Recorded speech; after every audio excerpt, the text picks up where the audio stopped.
నేను చైర్మన్ అయిన తర్వాత first official media conference Gaddar Telangana film award. దీనికోసము గవర్నమెంట్ ఒక కమిటీ వేయడం జరిగింది. నరసింహరావు గారు చైర్మన్గా, వైస్ చైర్మన్గా నేనున్నాను ఆ కమిటీలో. సో దీనికి సంబంధించి అవార్డ్ ఎలా చేయాలి ఏంటి అనే దానికోసం గైడ్ లైన్స్ కోసం చాలాసార్లు మీటింగులు చేసి దానికోసం గైడ్ లైన్స్ మొత్తం రెడీ చేయడం జరిగింది. ఆ గైడ్ లైన్స్ సంబంధించి ఈరోజు మీడియా ద్వారా 2024లో సినిమాలు నిర్మించిన నిర్మాతలకి ఈ గైడ్ లైన్స్ని అందజేసేలాగా ఇటు ఎఫ్డీసీ అండ్ మీడియా ద్వారా చేస్తున్నాం. సో ఈ 2024లో అంతకుముందు ఉమ్మడి రాష్ట్రం ఉన్నప్పుడు ఎలాంటి అవార్డ్స్ ఉన్నాయో అన్ని అవార్డ్స్ ఉంచుతూ 1-2 మార్పులు జరిగాయి. మెజారిటీగా అలాగే ఉన్నాయి. దాంతోపాటు పైడి జయరాజ్ గారి పేరు మీద, అలాగే కాంతారావు గారి పేరు మీద కూడా స్పెషల్ అవార్డ్స్ యాడ్ చేయడం జరిగింది.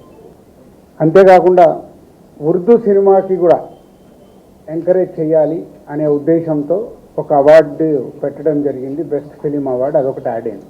అంతేకాకుండా 2014లో తెలంగాణ ఏర్పాటైన తర్వాత ఉమ్మడి రాష్ట్రంగా ఉన్నప్పుడు మనకు నంది అవార్డ్స్ ఉన్నాయి. తర్వాత రాష్ట్రాలు వేరువేరు అయిన తర్వాత తెలంగాణ సపరేట్గా మనకు తెలంగాణ రాష్ట్రం రావడం జరిగింది. సో దానికోసం 2014 జూన్ నుంచి రిలీజ్ అయిన సినిమాలకి, అంటే ఎవ్రీ ఇయర్ 2014 జూన్ నుంచి 2023 డిసెంబర్ 31 వరకు ఎవ్రీ ఇయర్ ఒక బెస్ట్ ఫిలింకి కూడా అవార్డు ఇవ్వాలని నిర్ణయం తీసుకున్నాం. అంటే తెలంగాణ ఏర్పాటు అయిన తర్వాత మన అవార్డ్స్ 2023 వరకు. అలాగే 2024 ఇందాక మీకు చెప్పినట్టు అవార్డ్స్ అన్నీ పాత రోజుల్లాగా ఎలా అయితే ఉన్నాయో కొన్ని మార్పులు చేర్పులతో ఫైనల్ చేయడం జరిగింది. ఆ గైడ్ లైన్స్ మీకు ఇప్పుడు మీడియాకు అందజేయడం జరుగుతుంది.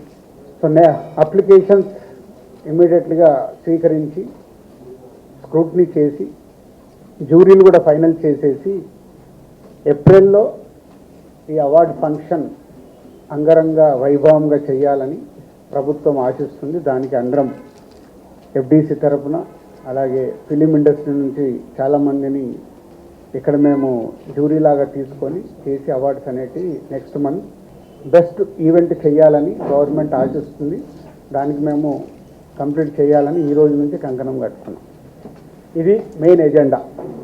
అలాగే 2014 నుంచి కొన్ని ఎఫ్డీసీకి, అప్పుడు బీఆర్ఎస్ గవర్నమెంట్ ఉన్నప్పుడు సైమా అవార్డ్స్ అని ఒకటి వాళ్ళు డిస్కషన్ జరిగినప్పుడు కొంతమంది ఎఫ్డీసీకి అవార్డు దానికోసము సిమ్మా అవార్డ్స్ అనుకున్నప్పుడు దానికి కొంతమంది ఎఫ్డీసీకి అవార్డ్స్ కోసము అప్లికేషన్తో పాటు సమ్ అమౌంట్స్ పే చేశారంట.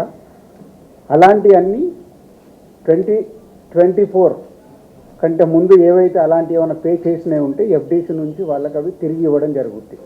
ఎందుకంటే 2024 అవార్డ్స్ మనం కండక్ట్ చేస్తున్నాం కాబట్టి ముందు ఎవరన్నా అలా పే చేసి ఉంటే వాళ్ళ అమౌంట్స్ తిరిగి ఇవ్వడం జరుగుతుంది. దీన్ని వాళ్ళు ప్రభుత్వం చూస్తున్నది అర్థం చేసుకొని వాళ్ళు ఎలాంటి కాంట్రవర్షియల్స్గా చూడకుండా ఒకసారి ఇక్కడ మళ్ళీ తెలంగాణ రాష్ట్రం నుంచి అవార్డ్స్ వస్తున్నాయి కాబట్టి అందరు పాజిటివ్గా ఉండి ఈ ఈవెంట్ని విజయం చేస్తే ప్రతి సంవత్సరం మనం సినిమా పండుగ హైదరాబాద్లో అద్భుతంగా జరుగుతుంది.